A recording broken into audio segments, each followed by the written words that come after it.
好的宇宙性。这其实是在创作中最难也最容易被质疑的部分。就正如我自己在创作后记中所写的一个小故事，就是这本书呢，其实我不能说它会弃坑，因为我的人生信条里没有弃坑这个，没有放弃这个字眼，我就用一个好听的词啊，叫搁置。我当时差点就是搁置了，因为我觉得好难。我自己其实是就是在高中的时候文理还是都不错，但是航天确实太专业了。我在这里面去学的时候，我当时真的感觉快哭了。但是我被一通电话给刺激到了，就是当时也有一个做动漫改编的业内的朋友，他呢其实就是跟我在聊最近有什么创作的新的题材，我说我在写航天小说，他当时就说航天谁看啊？航天没有人看。他呢或许无意泼我冷水啊，但是他可能只是好心提醒我。但是正是因为他那种随口一提就脱口而出的这种无意识的反应啊，让我觉得，哎呀，说航天人的社会处境真的就是远远的和他的，就是他的文学或者社会处境和他的现实处境是完全不匹配、不对等的这么一种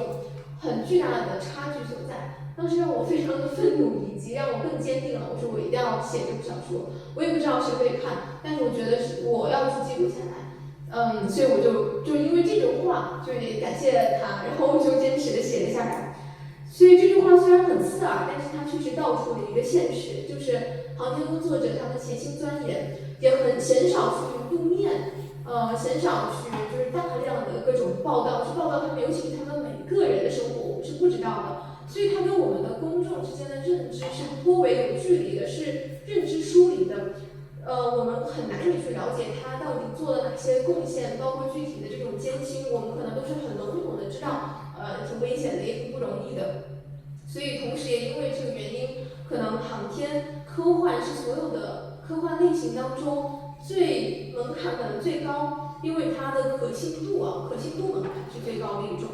可能读者可以轻易的相信魔法，可以相信甚至是穿越时间穿梭，包括这个外星文明，这些我觉得大家都不陌生了，大家都觉得是可能发生的，或者说觉得很遥远，但是它发生了，我就觉得是有道理的。但是航天呢，因为它跟我们太近了，可能梳理美就是任何一个不合理的轨道参数，一个缺乏依据的推进系统。因为航天科技和我们现实世界的这种科技树紧密相连，所以我们都可能对它提出质疑。我们要求它绝对的可信，至少看起来像是真的。怎么做呢？就是我当时把自己变成了一个临时的工科生。首先是我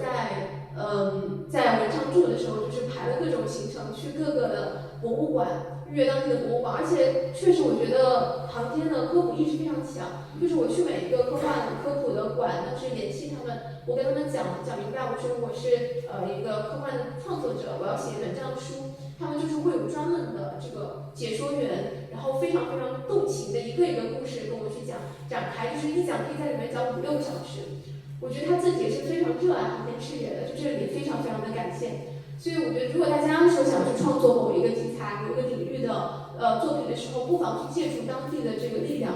去各地的博物馆，然后包括当时在那里我买到了几本对我而言很重要的书，就是他们的报告文学，包括有一些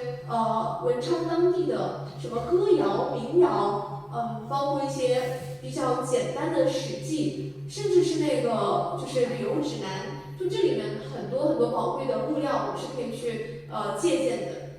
尤其是他那个报告文学，详细的记录了当时我国就是应该是文昌发射场第一次